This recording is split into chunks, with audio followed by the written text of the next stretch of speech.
Hello guys, I'm Ty, which means Terra City. If you guys are wondering, yes, I have new glasses. I have to wear them every day. And it's been months since my last review. And if you guys are wondering, I know this is a little too late to do the best of list. No, I'm not doing the worst of list. I know it's a little too early to do it, but I'm just going to get this out of the way because the summer movie season will be coming out soon, even though it started with Age of Ultron. And I want to hurry up until May, so then I could just get things started. You get the point. So yeah, so we're going to take a look at the films from 2014. Just to remind you, this is just my list. So if you disagree with some of the things that I put in my list, then that's perfectly fine. I'm not gonna bash you. I'm not gonna bash you for it. I'm not gonna hate you for it. If you don't disagree with me, don't attack me. It's just your opinion.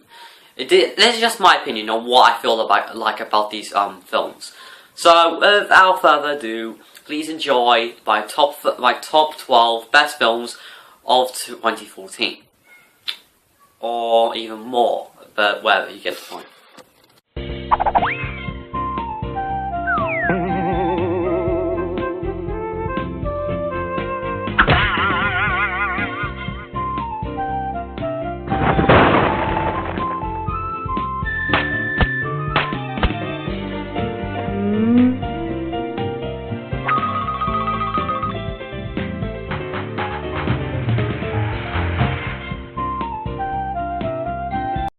Okay guys, just like to remind you that number 12 and 11 are going to have films that are both double features, mostly because, just reasons. I really don't know why. I should really come up with that. Oh, that makes no sense, but you know what I mean. Anyway, number 12 is... Number 12, Hercules and the Amazing Spider-Man 2. I know these films are completely different, and I know that one's going to be better than the other, but they both have problems, and to be perfectly honest, this is probably my least favourite film of 2014, both of them. But that's not to say they're terrible. Let's start with Hercules. Hercules is, the positives are, the cast are really great. I didn't mind the cast. I thought they did a good job, they were entertaining for the most part. And I like the action scenes. There was some great production designs. The movie looked gorgeous, and there was some great moments. The decadence though is the first act of the movie is incredibly slow. It's really slow and a little dull, and it's not really until half an hour in where the movie starts to pick up. But even then, they rush through a lot of stuff. The second act was enjoyable. It was. I did enjoy that second act, and there was some great action scenes and some great moments. But the third act is not as bad as the first act, but it's a very cliche. It's a very cliche act, and you can clearly see what's going on. Not to mention, if you're hardcore Hercules fans, and if you want to see this movie, you're going to be disappointed because this movie is not the Hercules that you know. This is more of a realistic take on the character. If you don't like that, then you shouldn't really see that, because most of the mythical monsters are really nothing. Like those three-headed wolves, Cerebus. That it just turns out they're three wolves. Really stupid. Not to mention, yeah, I just didn't really like it. But I still enjoyed the movie. It was still trying to do something. The Amazing Spider-Man 2, however, I will say it's a little better than the Legend of Hercules in that it's not slow or boring. But that doesn't stop it from really being a very dud movie like that film. It does suffer from a lot of problems. The positive though, there was some great acting. The movie does look gorgeous, and there are some great action scenes. And I did like the moments with Electro. And I did like the moments with Andrew Garfield being Spider-Man. It was a really great thing. The negatives, however, is that maybe our biggest problem with the movie, what kind of ruins it, is not only that the characters quickly change. Like, the character, like, if you look at the main villains, like, people like Green Goblin and Electro, they quickly turn into villains way too quick. Like, Electro gets all angry because of Spider-Man for absolutely no reason. Like, if you guys think that he has a reason in this movie, trust me, he doesn't. He talked to Spider-Man and it's like nice to him, but then after something happens, he's like, "Oh, Spidey, we used to be best friends, but for no reason and for the plot, I have to beat you." And it really makes no sense. And that also seems to go for Green Goblin. Second reason is that if you people were looking forward to the Ryan and Spidey fight, if any of you haven't seen it, spoiler warning, it's just the end of the film. The film ends with the two about to fight. And if you think I spoiled it, I haven't. Because the trailers, the clips, the featurettes, they already spoiled it for you. If you've seen all those things combined, you've literally seen the entire movie. I'm not kidding there. Not to mention, you know what's gonna happen. And the story's also a complete mess from start to finish. Because you have Peter trying to look for his parents, Electro getting revenge on him, Peter trying to reconnect with his friend.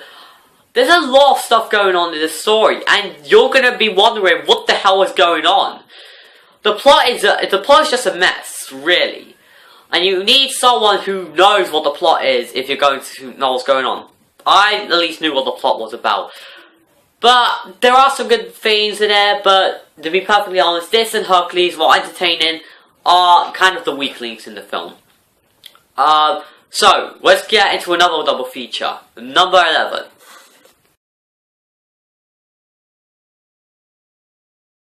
Number 11. Jack Ryan Shadow Recruit and the November Man.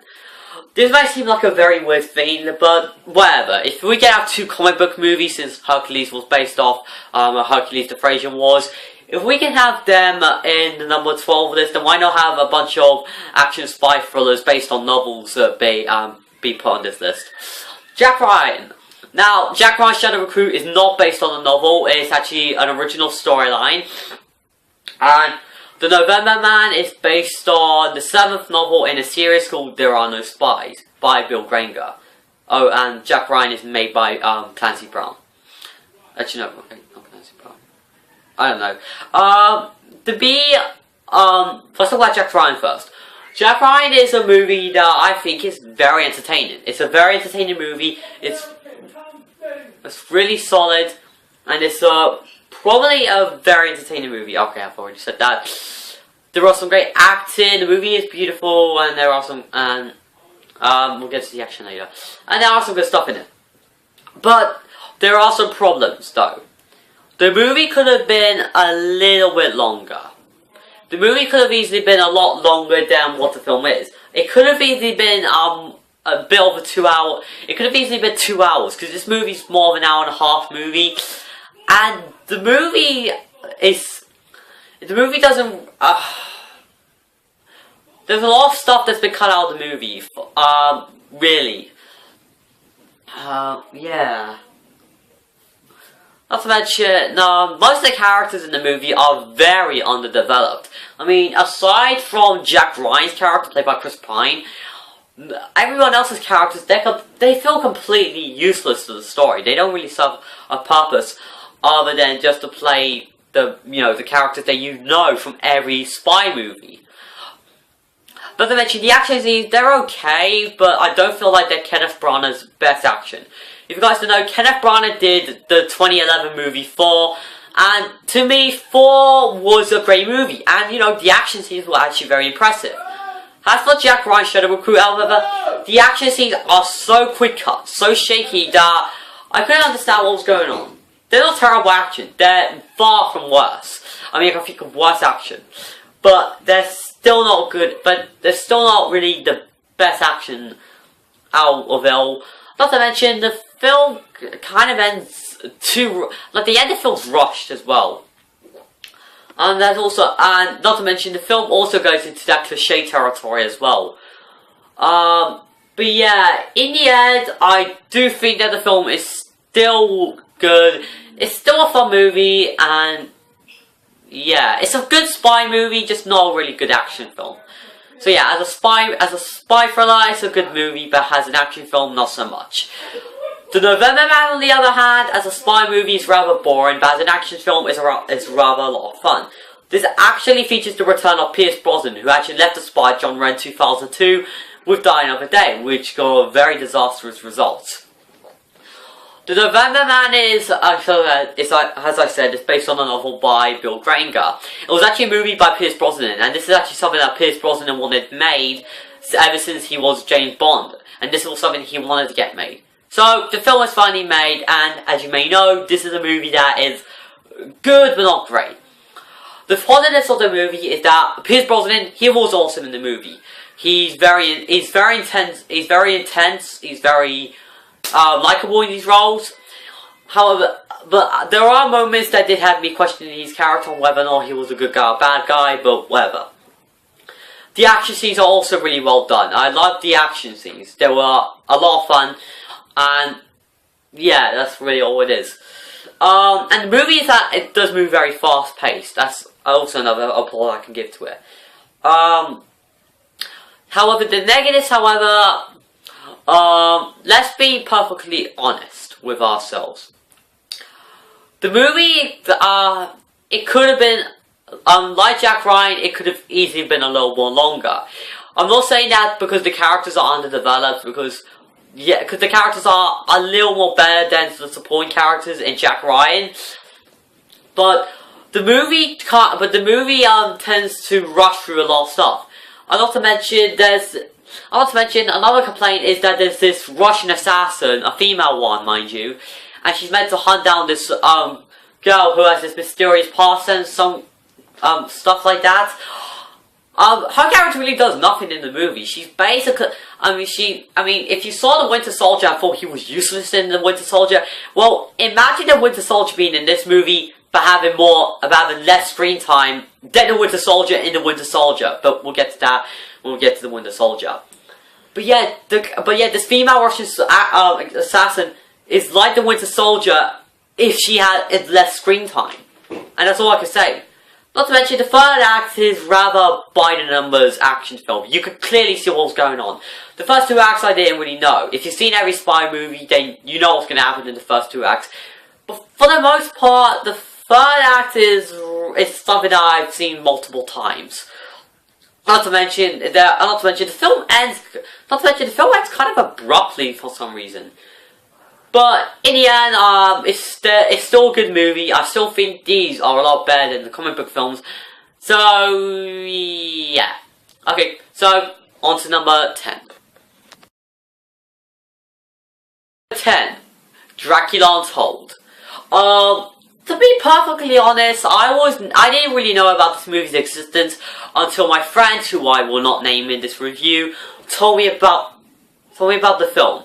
And he pretty much explained what the film was basically about. He said the trailer was good. I checked the trailer and it was rather questionable. And even when the other trailers came out, it was even more questionable.